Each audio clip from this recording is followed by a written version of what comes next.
గచ్చిబౌలి కంచె భూముల వివాదంపై రాష్ట్ర ప్రభుత్వం కమిటీని ఏర్పాటు చేసింది.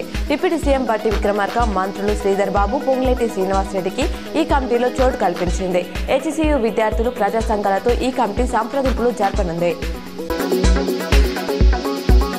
రేషన్ షాపుల తనిఖీలో భాగంగా స్టాక్ వివరాల పట్టిక కనిపించకపోవడంతో జిల్లా కలెక్టర్ రాజీవ్ గాంధీ హనుమంత్ ఒకంత అసంతృప్తి వ్యక్తం చేశారు. జిల్లా వ్యాప్తంగా అన్ని రేషన్ షాపుల్లో ఉచితంగా అందిస్తున్న సన్న బియ్యం పంపిణీ నేపథ్యంలో పారదర్శకత కోసం రేషన్ దుకాణాలలో తప్పనిసరిగా స్టాక్ వివరాల పట్టికను ప్రదర్శించాలని స్పష్టం చేశారు.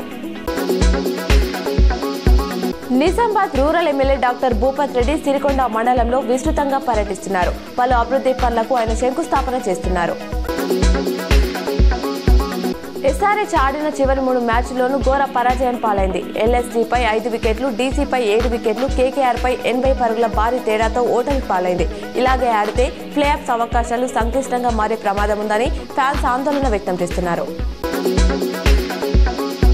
ప్రజల హక్కులను, రాజ్యాంగాన్ని కాపాడాల్సిన వారే ప్రజలను చంపేస్తారనే దుర్బుద్ధిని మానుకోవాలని సిపిఐ ఎమ్మెల్యే న్యూ డెమోక్రసీ నాయకుడు ఆకుల పాపయ్య అన్నారు. ఈ నెల 8న హైదరాబాద్లోని ఇందిరా పార్క్ వద్ద జరిగే ప్రజాదరణ పోస్టర్లను ఆవిష్కరించారు. వారు మాట్లాడుతూ ఆపరేషన్ కంగార్ పేరుతో కేంద్ర మంత్రి అమిత్ షా నక్సలైట్లను నిర్మూలిస్తామని రాజ్యాంగానికి, చట్టానికి వ్యతిరేకంగా వ్యవహరిస్తున్నారన్నారు.